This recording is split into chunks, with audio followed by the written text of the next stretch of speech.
성도님 안녕하세요. 오늘은 달고나 3주차 5번째 날 1월 20일 금요일입니다. 오늘은 창세기 25장과 26장 말씀을 여러분들과 함께 나누도록 하겠습니다. 창세기 25장 말씀은 아브라함의 죽음과 아브라함의 손자인 에서와 야곱에 관한 스토리를 우리에게 보여주고 있습니다. 아브라함이 후처 그두라를 맞이했다고 하는 기록으로부터 말씀이 시작되고 있죠. 아브라함이 후처를 둔 시기에 대해서는 의견이 분분합니다. 그러나 확실한 것은 첩이었던 하갈을 통해 아들을 낳았던 아브라함의 잘못과 연약함이 또다시 되풀이되고 있다고 하는 것입니다. 그러나 아브라함은 후처를 통해 낳은 아들들이 이삭, 약속의 자손인 이삭을 떠나서 살아가도록 하고 아브라함은 죽음을 맞이합니다.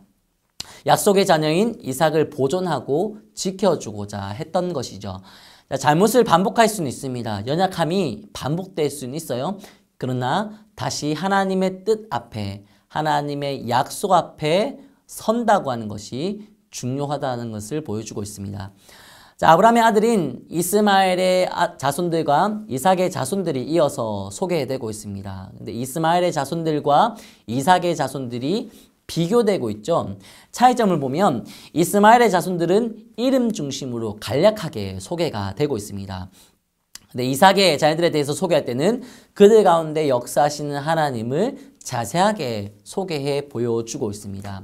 자, 이들이 비교되고 있는 이유가 있습니다. 하나님께서 약속하신 후손은 이삭이었고 이삭의 족보가 하나님께서 선택하신 믿음의 족보라고 하는 것을 드러내 보여주고 있는 것입니다. 자, 이삭은 40세에 리브가와 결혼을 했습니다. 근데 20년 동안 60세가 될 때까지 자녀를 낳지 못했어요.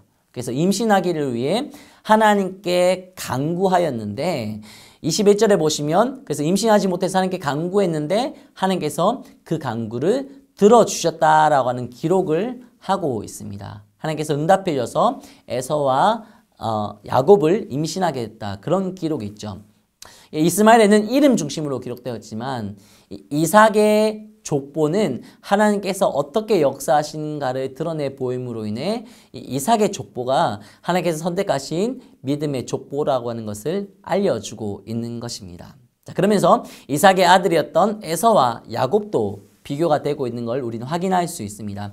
23절 말씀해 보시면 에서와 야곱이 태중에 있을 때 아직도 태어나기 전에 하나님은 이 족속이 저 족속보다 강하겠고 큰 자가 작은 자를 섬기게 될 것이다. 그렇게 말씀하시면서 먼저 태어나게 될 에서가 아니라 나중에 태어나게 될 이 야곱이 하나님께 선택받은 자임을 미리 드러내 보여주고 계신 것입니다. 이 비교 역시 야곱의 족보가 하나님께서 선택하신 믿음의 족보라고 하는 것을 이제 확인시켜 주고 있는 것이죠. 자, 본문의 말씀이 우리에게 주는 교훈을 발견하고자 합니다. 세 가지로 요약할 수 있는데요. 첫 번째는 죽음을 앞둔 아브라함이 후처를 두게 되었다고 하는 것. 그러한 잘못을 범했다고 하는 것은 참 안타까운 일입니다. 그러면서 다시 하나님의 약속을 기억하고 그 약속 위에 서고자 노력했다고 하는 것. 여러분, 우리는 이 점을 기억해야 합니다. 하나님의 약속 기억하고 하나님의 뜻을 기억하고 실패하더라도 넘어지더라도 연약하더라도 다시 하나님의 말씀 앞에 하나님의 뜻 앞에 설 수 있는 믿음이 우리에게 필요하다고 하는 것을 교훈해 주고 있습니다. 둘째로는 이스마엘과 이삭이 비교되고 에서와 야곱이 비교되고 있는 모습은 결국 하나님이 선택하신 자들의 삶은 세상과 구별되어야 하고 구별될 수밖에 없다고 하는 것을 우리에게 보여주고 있습니다. 우리는 하나님께 선택받은 자들로서 세상과 구별된 자들로 살아가야 한다고 하는 것이죠. 세 번째는 야곱이 태어나기도 전에 그가 어머니의 태중에 있을 때 이미 하나님께서는 이 야곱을 선택하셨습니다. 그러므로 하나님께 선택받는 데 있어서 야곱의 자격이나 야곱의 공로는 전혀 내세울 수가 없는 것이죠. 전적인 하나님의 은혜입니다. 마찬가지로 우리가 하나님의 선택을 받았습니다. 그런데 하나님의 선택을 받는 데 있어서 우리의 자격이나 우리의 공로를 드러낼 수 없다고 하는 것이죠. 모든 것이 하나님의 은혜입니다. 그 하나님의 은혜를 앞세우며 살아가시는 여러분의 삶이 되시기를 축복합니다.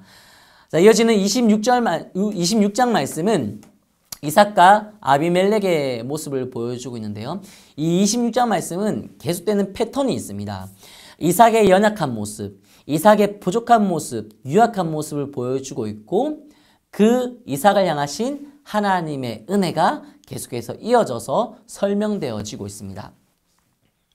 아브라함 때 가나안 땅에 흉년이 발생했었죠. 그런데 이삭의 때 또다시 흉년이 발생했습니다. 이삭이 흉년을 피해서 그랄로 가게 되는데요. 12장에 보시면 흉년을 피해서 아브라함이 애굽으로 간 장면이 나오죠. 그가 비슷한 장면이 오늘도 계속되고 있는, 오늘 본문의 말씀에서도 재현되고 있는 것입니다. 자, 근데 안타까운 공통점이 하나 있어요. 흉년이 발생했을 때, 문제사항이 발생했을 때 아브라함은 하나님을 찾지 않고 스스로 문제를 해결하고자 애굽으로 나아갔습니다. 마찬가지로 그의 아들 이삭 역시 흉년이라고 하는 문제가 발생했을 때 하나님을 찾지 않고 스스로 문제를 해결하기 위해 그랄 땅으로 나아갔다고 하는 것입니다. 그러나 하나님께서 그들을 내버려 두지 않으시죠. 하나님의 은혜가 임합니다. 하나님이 이삭에게 나타나서 애굽으로 내려가지 말라고 말씀하십니다. 그리고 하나님께서 지시하시는 땅에 거하라고 말씀하시죠. 제약의 위험으로부터 건져내시는 하나님의 섬세한 손길을 보여주고 있는 것입니다. 자, 그날에 가면서 이삭은 자신의 아내 리브가를 누이라고 속입니다. 이것도 이전에 봤던 말씀 아닙니까? 아브라함이 12장에서 애굽에 내려가서 그리고 20장에서 그랄에 내려가서 자신의 아내를 누이라고 속였었죠. 이삭 역시 그 아버지의 연약함을 그대로 답습하고 있는 것입니다. 그러나 여전히 하나님의 은혜가 함께 공존합니다.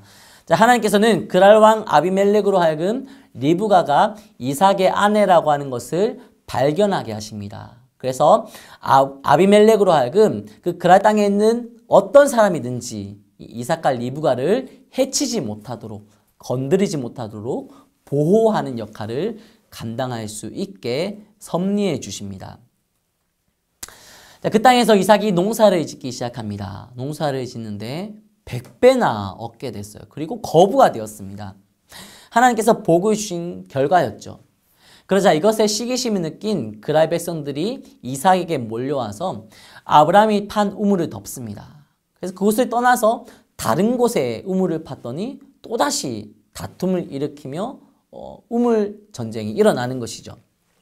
자, 그런데 한 가지 특이한 모습은 이삭은 이렇게 그랄 사람들이 자신에게 몰려와서 다툼을 일으킬 때, 그리고 우물가 전쟁을 일으켰을 때 거기에 동참하지 않고 그 자리를 순순히 떠나 다른 곳을 향해 나아갔다고 하는 것입니다. 그랬을 때 하나님께서는 이 이삭에게 더 이상 다툼이 발생하지 않는 곳, 르호봇이라고 하는 우물을 허락해 주시고 그것을 깨달은 이삭이 하나님의 인도하심을 고백하는 장면이 이어지고 있습니다. 자, 26절 말씀에서 보면 아비멜렉이 이삭과 계약을 맺으러 왔죠. 21장에 보시면 아브라함의 강성함을 보고 강대함을 보고 아비멜렉이 언약을 맺으러 왔는데 이렇게 강대하게 된 그의 아들 이삭을 보고 또다시 그와 계약을 맺기 위해 온 거예요. 강한 자와 계약을 맺어서 강한 자 편에 서서 보호받고자 안정되게 편안하게 살고자 하는 인간의 허영심이 드러나고 있는 장면이죠. 그러나 이삭이 강한 것이 아니라, 본문은 이삭이 강한 것이 아니라 하나님이 강하시다라고 하는 것을 드러내 보여주고 있죠. 이 점을 기억해야 합니다. 자, 본문의 말씀이 우리에게 주는 교훈 두 가지를 적용하고 마무리하도록 하겠습니다. 첫째로는 이삭이 계속되는 연약함에도 불구하고 그를 죄악으로부터 지켜주시고 어려움 중에서도 그를 건져내시고 보호하시는 하나님을 우리는 본문을 통해서 발견할 수 있습니다. 여러분, 우리가 죄를 범할 때마다, 잘못할 때마다 하나님께서 처벌하신다면 그럼 저를 포함해서 살아남을 사람이 누가 있을까요? 그러나 인자하심이 한이 없으신 하나님은 우리가 연약했다고 우리의 연약함을 들추어내지 않으시고 정죄하지 않으시고 심판하지 않으시고 처벌하지 않으시고 기다려주시고 다시 일으켜 세워주시고 다시 하나님의 은혜를 바라볼 수 있는 믿음을 허락해 주신다고 하는 것. 여러분 그 은혜 때문에 우리가 살아갈 수 있다고 하는 것입니다. 두 번째는 문제 어려움이 있을 때 하나님이 일하실 때까지 잠잠히 우리는 기다려야 한다고 하는 것입니다. 문제가 발생했을 때, 어려움이 발생했을 때, 이삭은 자기 스스로 해결하려고 했을 때 어려움을 맛봤죠. 그 후로부터 이삭은 어려움이 생겼을 때 자기 스스로 그 일을 해결하려고 하지 않고 그 자리를 떠나 잠잠히 하나님의 일하심을 기다립니다. 이스라엘 백성들이 애굽에 탈출했을 때 홍해 바다가 가로막혀 있었을 때 모세가 뭐라고 했나요? 기다리고 잠잠하라. 하나님께서 일하실 것이다. 이삭도 마찬가지죠. 잠잠히 기다리고 악으로 맞서지 않았을 때 하나님의 놀라우신 회복의 손길과 역전의 삶을 누릴 수가 있었다고 하는 것입니다. 여러분 오늘 하루 답답하고 부당해 보이는 세상을 살아가게 될 것인데 그 중에서도 여러분들 스스로 문제를 해결하지 마시고 하나님께서 일하실 때를 기다리시고 인내하심으로 반드시 일하시는 하나님, 역전시켜 주시는 하나님, 문제를 해결하시는 하나님을 선명하게 경험하게 되시기를 오늘 하루 그 은혜로 승리하며 살아가게 되시기를 간절히 소망합니다. 감사합니다.